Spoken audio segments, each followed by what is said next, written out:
Hare Krishna, wishing all of you very very Krishna conscious Janmashtami. Janmashtami का उत्सव है, तो इसलिए भगवान श्री कृष्ण का गुणगान करना तो बनता ही है। तो इस बार हम लेकर के आ रहे हैं आपके लिए एक विशेष थीम, यानी कि शिव जी किस प्रकार से भगवान श्री कृष्ण का गुणगान करते हैं। वैसे तो कई ऐसे ऋषि हैं, महान संत हैं, परमहंस हैं जो कि भगवान श्री कृष्ण का गुणगान करते हैं, लेकिन शिव जी के जैसा परमहंस, शिव जी के जैसा महाभागवत, शिव जी के जैसा महावैरागी भला पूरी सृष्टि में कहाँ मिलेगा। पूरे जगत के गुरु हैं।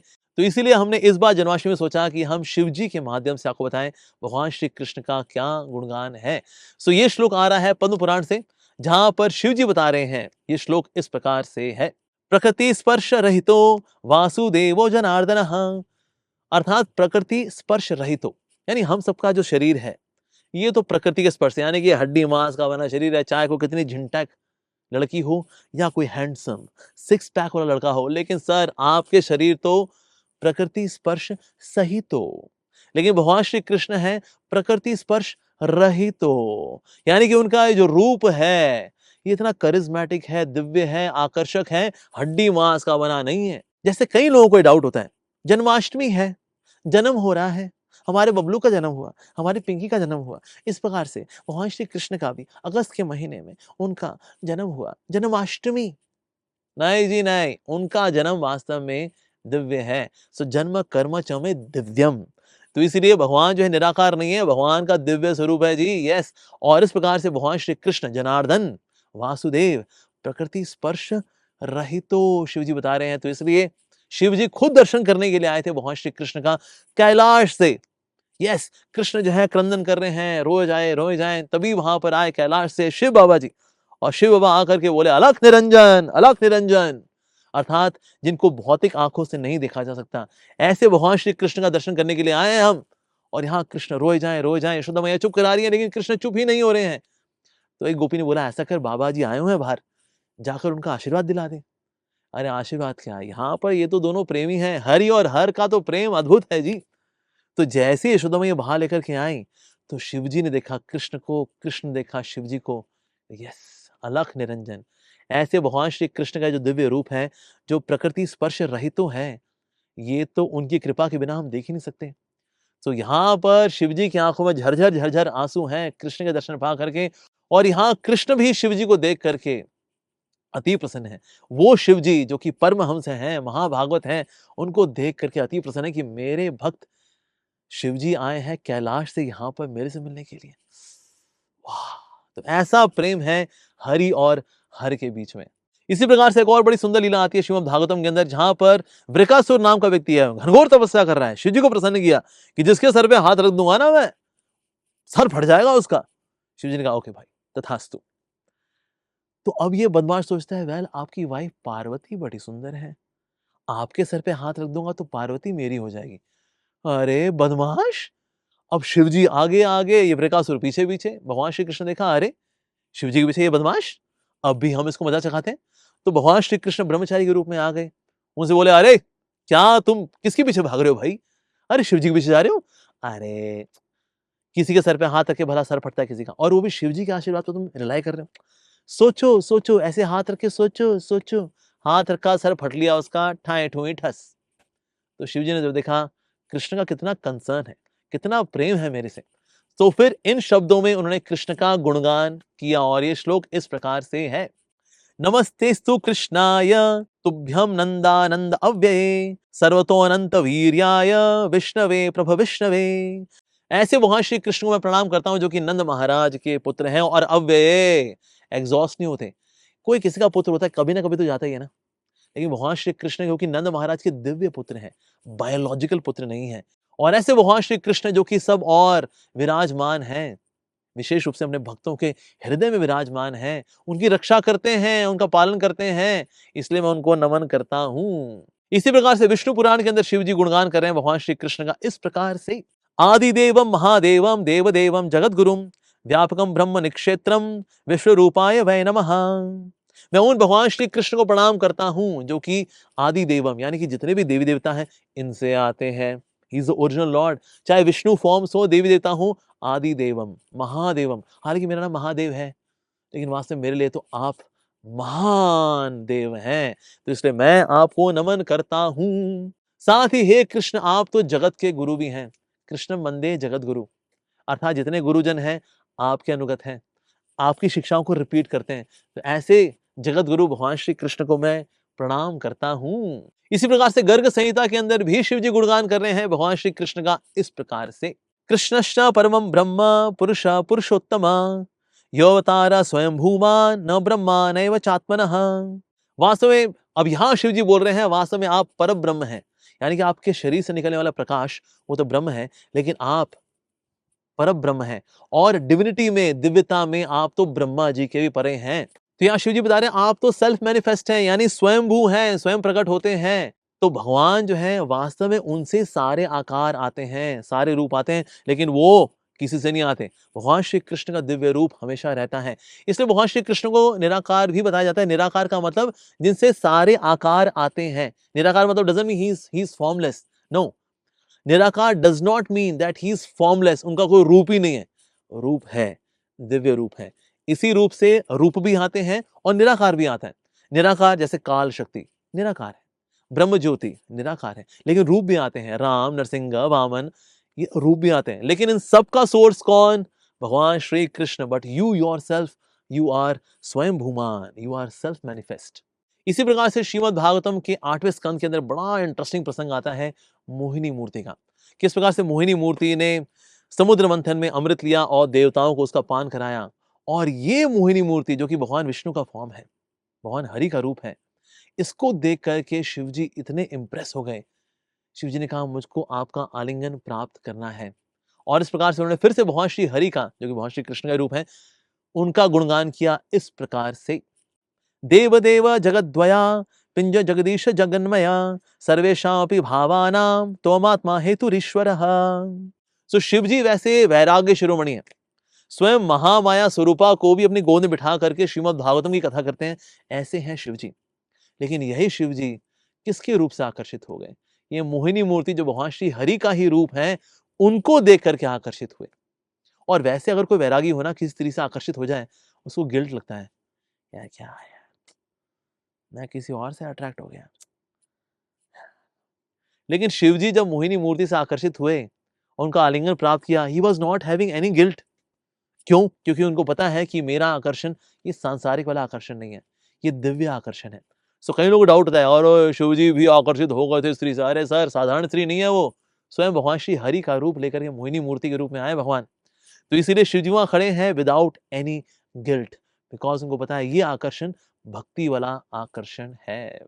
इसी प्रकार से शिव जी गुणगान कर रहे हैं भगवान श्री कृष्ण का पद्म पुराण के अंदर, किस प्रकार से भगवान श्री कृष्ण की लीलाएं कितनी अधिक दिव्य हैं। तो ये श्लोक आ रहा है पद्म पुराण से, दास्य सखाय पितरो प्रेयस्यश्च हरेरिह सर्वे नित्या मुनिश्रेष्ठा वसन्ति गुणशालिनः यथा प्रकट लीलाया पुराणेषु प्रकीर्तिता तथा ते नित्य लीलायां सन्ति वृंदावने भुवि गमनागमने नित्यं करोति वन गोष्ठयं गोचारणम। तो इस प्रकार से शिव जी गुणगान करें भगवान श्री कृष्ण का कि किस प्रकार से भगवान आप लीलाएं करते हैं।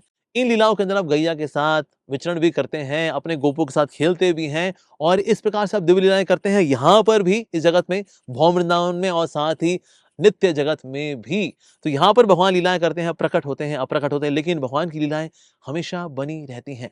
जैसे सूर्य उदय होने से पहले भी सूर्य था, सूर्य अस्त होने के बाद भी सूर्य रहता है, उसी प्रकार से भगवान श्री कृष्ण लीलाएं प्रकट होती हैं, उसके पहले अप्रकट थी, उसके बाद अप्रकट होती है, लेकिन लीलाएं हमेशा रहती हैं। जैसे सूरज हमेशा रहता है, सूर्य उदय होने से पहले भी, सूर्य अस्त होने के बाद भी, उसी प्रकार से भगवान श्री कृष्ण की लीलाएं भी नित्य हैं। और किन के साथ भगवान श्री कृष्ण लीलाएं करते हैं? अपने भक्तों के साथ करते हैं। एक्चुअली लीलाएं हैं क्या? लीलाएं हैं गेम्स पीरियड। यस, सोचिए एक ऐसा स्कूल हो जहां पर सिर्फ हो गेम्स पीरियड। पहला period games period, second period games period, तीसरा पीरियड गेम्स पीरियड, चौथा पीरियड गेम्स पीरियड, पांचवा पीरियड गेम्स पीरियड, लंच, छठा, सातवां, आठवां, नौवां, गेम्स गेम्स गेम्स गेम्स, छुट्टी, और अगले दिन फिर से आना है, games games games games, lunch, and then games games games games, छुट्टी, and that too games period with lord Shri Krishna. Wow, amazing. तो ऐसी दिव्य अद्भुत लीलाएं करने वाले भगवान श्री कृष्ण को मैं शत शत नमन करता हूं, जो जगत में आते हैं, यहां लीलाएं करते हैं। किसके लिए? हमें आकर्षित करने के लिए, क्योंकि हम संसार में जन्म मृत्यु के चक्कर में फंसे हुए हैं, पापी पेट के सवाल के लिए क्या क्या नहीं करते हम लोग। ओए होए, ये हाल देख कर भगवान श्री कृष्ण बार बार आप यहाँ पर आते हैं, शिव जी बता रहे हैं, यहाँ लीलाएं करते हैं आकर्षित करने के लिए। संसार में क्या पड़े हो तुम, आ जाओ आ जाओ आ जाओ आ जाओ। So Krishna is attracting everyone. तो आपकी लीला यहाँ भी दिव्य है, वहां भी दिव्य है। हे प्रभु, आपकी अद्भुत लीला कितनी करुणा से भरी हुई है। इस प्रकार से गुणगान कर रहे हैं शिव जी भगवान श्री कृष्ण का पद्म पुराण में। इसी प्रकार से फिर से शिव जी बता रहे हैं कृष्ण के बारे में। शंकर उवाच कृष्ण कृष्ण जगन्नाथ जाने त्वां पुरुषोत्तमं परेशं परमात्मानं अनादि निधनम परम। और यहाँ पर फिर से शिव जी भगवान श्री कृष्ण को प्रणाम करते हैं। हे कृष्ण, वास्तव में आप ना तो आपका आदि है ना अंत है, बल्कि पूरे ब्रह्मांड की आप आत्मा है। कृष्ण कृष्ण जगन्नाथ, पूरे जगत के नाथ हैं। सो कृष्ण ऐसा नहीं भारतनाथ, हिंदूनाथ, ये हिंदू के भगवान है, हिंदुओं के भगवान का नाम कृष्ण ना जी ना। Krishna is actually Jagannath. तो जगन्नाथ को देखिए कई बार लोग कंफ्यूज होते हैं, अरे ऐसे ही कैसे भगवान है यार, ऐसे हाथ हैं, बड़ी बड़ी आंखें, इतनी बड़ी मुस्कान, ये पाँव नजर नहीं आ रहे। अरे जगन्नाथ और कोई नहीं जी, भगवान श्री कृष्ण ही है, पूरे जगत के नाथ। So is not just Hindu नाथ, इज नॉट जस्ट भारतनाथ, जगन्नाथ। यस, इसलिए आप देखते हैं जगन्नाथ जी के नाम पे एक वर्ड इंग्लिश डिक्शनरी में आ गया, juggernaut, the one who is big headed. But actually ये शब्द कहां से आता है, जगन्नाथ जी से आता है। तो स्वयं भगवान श्री कृष्ण ही हैं जो जगन्नाथ जी के रूप में लीला करते हैं, and who is the super soul of the universe. साथ ही शिव जी बता रहे हैं किस प्रकार से भगवान श्री कृष्ण का जो स्वरूप है वो दिव्य है। उसकी दिव्यता को बताते हुए ये श्लोक बता रहे हैं शिव जी। सेवा रसश्च सकारे निराकारेण वैरसा सकारेण निराकारो जायते स्वयमेव ही। अर्थात जो सेवा करता है भगवान श्री कृष्ण की, क्या होगा जी, रस, आनंद मिलेगा जी उसको। लेकिन जो भगवान को निराकार मानता है, इसके लिए तो निराकारेण वैरसा, यानी कि उस बेचारे को रस नहीं मिलता, नीरस। और जो व्यक्ति साकार को मानता है वो निराकार का ज्ञान अपने आप ही प्राप्त कर लेता है। इसे बताया जा रहा है यहाँ पर, सकारेण निराकारो जायते स्वयमेव ही। अर्थात स्वयं ही उसको ज्ञान हो जाएगा निराकार का, अगर वो साकार को, भगवान के दिव्य स्वरूप को स्वीकार करता है भगवान श्री कृष्ण के, क्योंकि उसमें सेवा है। इसलिए सेवा का रस प्राप्त करने के लिए भगवान के दिव्य स्वरूप को स्वीकार करना चाहिए, as recommended by lord Shiva in Padma Purana. इसी प्रकार से शिव जी गुणगान कर रहे हैं भगवान श्री कृष्ण का ग्रंथावतार श्रीमद् भागवतम का इन शब्दों में। जायते मानसे कृष्णो नंद सूनुश्च काश्चित यह श्नोति नरो भक्त्या महात्म्यं पठतेऽपि च अनुमोदनेन वासोऽपि लभते परमां गतिम। तो यहाँ शिव जी बता रहे हैं कि श्रीमद् भागवतम जो है वास्तव में सारे पुराणों में, सारे शास्त्रों में सर्वश्रेष्ठ शास्त्र है। और एक बार अगर कोई व्यक्ति बहुत ही एब्जॉर्प्शन के साथ, बड़ी सिंसेरिटी के साथ, गंभीरता के साथ इसका आस्वादन करना शुरू करता है, संसार में और कुछ उसको रुचि देता नहीं है, क्योंकि इसमें इतना रस है श्रीमद् भागवतम के अंदर। तो श्रीमद् भागवतम का गुणगान कर रहे हैं शिव जी, जो कि वास्तव में भगवान श्री कृष्ण का ग्रंथावतार है। तो इस प्रकार से जो श्रीमद् भागवतम पढ़ेगा उसका हृदय भगवान श्री कृष्ण में स्थित हो जाएगा। सदा सेव्या श्रीमद् भागवतम कथा यस्य श्रवण मात्रेण हरि चित्तम समाश्रित। हरि जो है वो चित्त में पूरी तरह से समाश्रित स्थित हो जाते हैं अगर कोई भगवान श्री कृष्ण के बारे में श्रवण करता है कॉन्टिन्यूसली, बार बार बार बार। That's the potency of Krishna katha as glorified by lord Shiva. Padma Purana के अंदर शिव जी गुणगान करते हैं भगवान श्री कृष्ण का इस प्रकार से कि उनके जो भक्त हैं कितने दिव्य हैं।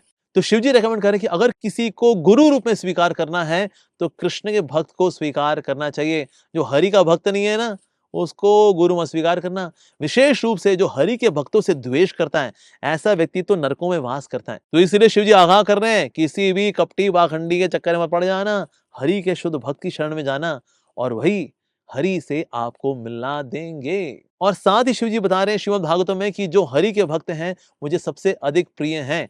यह परम रहंसं साक्षात तीर गुणान जीव संगीतात भगवंतम वासुदेवम प्रपन्न सप्रियो ही में। अर्थात भगवान श्री कृष्ण के जो भक्त हैं, हरि के भक्त हैं, सप्रियो ही में, ऐसे भक्त मुझे बहुत अधिक प्रिय हैं। कौन बता रहा है? शिव जी, यानी वैष्णव हरि के भक्त शिव जी को बहुत अधिक प्रिय हैं। तो इसलिए ऐसे व्यक्ति जो हरि के भक्त से द्वेष करता है, शिव जी कहते हैं बदमाश ऐसा मत कर भाई, you should not do that. तो शिव जी बहुत अधिक प्रेम करते हैं हरि के भक्तों से। साथ ही महाभारत के अंदर शिव जी गुणगान कर रहे हैं भगवान श्री कृष्ण की भगवत गीता का इस प्रकार से। गीता शस्त्रम यत्र सर्वे वेदा सारम समागता तत्र कृष्णो यदुनाथो योगेशो योग विदाम्बरः तो यहां पर शिव जी बता रहे हैं किस प्रकार से भगवद गीता सारे वेद शास्त्रों का सार है। इसी प्रकार से शिव जी जब आए आदि शंकराचार्य जी के रूप में, तो उन्होंने भगवद गीता का गुणगान किया इस प्रकार से, एकम शास्त्रम देवकी पुत्र गीतम, एको देवो देवकी पुत्र एवा, एकः मंत्र तस्य नामानि यानि, कर्माप्य एकम तस्य देवस्य सेवा। एकम शास्त्रम देवकी पुत्र गीतम, सारे शास्त्रों में अगर कोई शास्त्र है तो वो है श्रीमद् भगवत गीता। एको देवो देवकी पुत्र एवा, अगर सारे देवों में सर्वश्रेष्ठ है, यानी कि सारे देवताओं के जो ईश्वर हैं वो भगवान श्री कृष्ण हैं। एकह मंत्र तस्य नामानि यानि, सारे मंत्रों में सर्वश्रेष्ठ मंत्र है भगवान श्री कृष्ण का नाम। कर्माप्य एकम तस्य देवस्य सेवा, और वास्तव में सर्वश्रेष्ठ कार्य क्या है? भगवान श्री कृष्ण की सेवा करना। तो पद्म पुराण के अंदर शिव जी बता रहे हैं पार्वती मैया को कि अगर कभी ऐसा कोई कंफ्यूजन पाया जाए शास्त्रों में, यहाँ पर ये बताया गया है, वहां पर वो बताया गया है, या इस देवी देवता के बारे में, या इसके बारे में, या ये इष्ट देव वो इष्ट देव, भला कैसे कंफ्यूजन को दूर करें? So here comes the verse in Padma Purana, lord Shiva is instructing Parvati मैया। सो पद्म पुराण के अंदर ये जो श्लोक आ रहा है इसकी ट्रांसलेशन इस प्रकार से है, for bewildering the living entities of the universe, let the Puranas and other scriptures speak until the end of the Kalpa about their various supreme devatas. However, in conclusion, Lord Hari alone is discerned in all the scriptures and in all conduct through harmonizing all the statements with intelligence. इस तरह से स्कंद पुराण के अंदर शिव जी बता रहे हैं कार्तिकेय को, in scriptures related to me lord Shiva, one should accept only those portions that support the conclusions presented in scriptures related to Bhagwan Vishnu और lord Krishna. Vishnu alone is supreme, क्योंकि आदि विष्णु भगवान श्री कृष्ण ही है, and knowledge of him is the sole means to liberation. This is the verdict of the scriptures and everything else is only for the sake of bewilderment. तो इसलिए हम व्यक्ति जितने शास्त्र हैं व्यक्ति को तमस से रजस की ओर, रजस से सत्व की ओर, और अल्टीमेटली परमहंस बनाने के लिए सीढ़ी तैयार करते हैं। तो इसलिए अल्टीमेट रियलिटी को हाईलाइट करते हुए शिव जी बता रहे हैं, देखो अल्टीमेट कंक्लूजन तो भगवान श्री हरि ही है। लेकिन हाँ, कई ऐसे शास्त्र हैं जो अलग अलग देवी देवताओं की बात करते हैं, या फिर इवन शिव जी की बात भी करते हैं जो कि भगवान का ही अवतार है, सरस्वती की बात करते हैं, या फिर देवी माँ की बात करते हैं जैसे देवी भागवत भी है, या फिर गणेश जी की बात भी करते हैं, या फिर इंद्र की बात भी करते हैं। यस, बिल्कुल अलग अलग देवी देवता हैं, लेकिन अल्टीमेटली कंक्लूजन किसको लेके चलना चाहिए? भगवान श्री हरि के गुणगान को मेंशन करने वाले जो शास्त्र हैं उनके कंक्लूजन्स को, उनके निष्कर्ष को ही अंतिम लेके चलना चाहिए एज पर लॉर्ड शिवा। तो ऐसा नहीं भगवान श्री कृष्ण सभी को बिविल्डर करना चाहते हैं, लेकिन हाँ, जो आसुरी भाव वाले लोग हैं इनको बिविल्डर करते हैं कुछ ऐसी स्टेटमेंट से कि अभी ऊपर तो भी नहीं पहुंच पाएंगे तो कम से कम नीचे किसी लेवल पे आ करके अपने आप को शुद्ध कर सकें। So Krishna doesn't bewilder everyone and anyone, लेकिन हाँ कुछ है जिनको बिविल्डर करते हैं, उनके सामने एब्सोल्यूट रियलिटी नहीं लेकर के आते, लेकिन हाँ एक रिलेटिव रियलिटी को लेकर के आते हैं ताकि उसको इस्तेमाल करके ये ऊपर की ओर आ सकें। और अब हम कंक्लूड करना चाहेंगे from this beautiful pass name of lord Shiva when he comes as Gopeshwar Mahadev. ये गोपेश्वर महादेव की जो सुंदर लीला ये आती है गर्ग संहिता के अंदर, जहां शिव जी की इच्छा हुई कि मैं भगवान श्री कृष्ण की रास लीला में भाग लेना चाहता हूं, तो इसलिए उन्होंने योग माया के अनुगत हो करके उन्होंने एक बहुत ही सुंदर रूप स्वीकार किया, और वो है गोपेश्वर महादेव का, यानी गोपी के रूप में है शिव जी। तो रासलीला में जब शिव जी का प्रवेश हुआ तो भगवान श्री कृष्ण के साथ वो भी नृत्य कर रहे हैं, तो बाकी गोपियां थी वो भी देख रही थी, अरे ये कौन सी नई गोपी आई है, बड़ी लंबी चौड़ी गोपी है ये तो। यस, हाँ बड़ी लंबी चौड़ी गोपी, ऐसा तो नहीं है कोई बाहर का व्यक्ति आ गया यहाँ पर। तो गोपियों ने तो घेर लिया शिव जी को, लेकिन जब कृष्ण देखा अरे गोपियां अभी डाउटफुल हो गई शिव जी को लेकर के, उनको पता नहीं ये कौन सी गोपी आई है, जिसने गोपी जैसा रूप तो धरा हुआ है लेकिन ये कौन सी गोपी है। तो कृष्ण ने वहां सबको बताया, अरे गोपियों आप चिंता बिल्कुल मत करिए, ये वास्तव में महादेव ही हैं जो आज यहाँ पर गोपी का रूप धर करके हमारे बीच में उपस्थित हैं और रासलीला में भाग लेने के लिए आए। तो जिन लोगों को डाउट होता है रासलीला देखिए कितनी गलत बात है, कृष्ण भगवान ऐसे गोपियों के साथ अंधेरी रात में भरा डांस कैसे कर सकते हैं, ये सर बहुत ही दिव्य एक्टिविटी है। इस दिव्य डांस के अंदर जिसमें कि भगवान के परमहंस डिवोटीज जो गोपियों के रूप में उपस्थित हैं और वो भगवान श्री कृष्ण के साथ नृत्य कर रहे हैं, तो शिवजी ने जब ये सुंदर रासलीला को देखा तो उनकी इच्छा हुई कि काश कि मैं भी इसके अंदर भाग ले पाता। सो गर्ग संहिता के ये सेकंड कैंटो के 26वें अध्याय के अंदर इसका विश्लेषण आता है कि शिवजी चाहते हैं कि हम तो कृष्ण की रासलीला में भाग ले सकें। So it's a dance party, it is Radha Krishna's and the gopis divine, spiritual, out of the world dance party जहां शिव जी भी भाग लेना चाहते हैं। तो इस प्रकार से वो गोपेश्वर महादेव के रूप में भी प्रकट हुए। तो इस प्रकार से हम देखते हैं वास्तव में शुद्ध भक्त हैं, प्रेमी भक्त हैं शिव जी भगवान श्री कृष्ण के, परमहंस हैं, महान वैष्णव हैं शिव जी, महाभागवत हैं शिव जी, और सबसे अधिक प्रिय हैं भगवान श्री कृष्ण को शिव जी। तो आज हमने सोचा जन्माष्टमी के उत्सव पर हमें कृष्ण का गुणगान करना चाहिए, लेकिन किसके मुखारविंद से? Well, who can be better than विश्व गुरु शिव जी। तो इसीलिए आज हमने कुछ श्लोक आपके सामने प्रस्तुत किए किस प्रकार से शिव जी गुणगान करते हैं भगवान श्री कृष्ण का, और राधाष्टमी पे भी इसी प्रकार से हम लेकर के आएंगे आपके सामने Lord Shiva glorifies Shrimati Radha Rani based on the शास्त्रा। सो बने रहिए please. Thank you very much for watching this video. Wishing you again very very Krishna conscious Janmashtami. My lord Shiva bless all of you with pure devotional service to Shri Shri Radha and Krishna. Hare Krishna.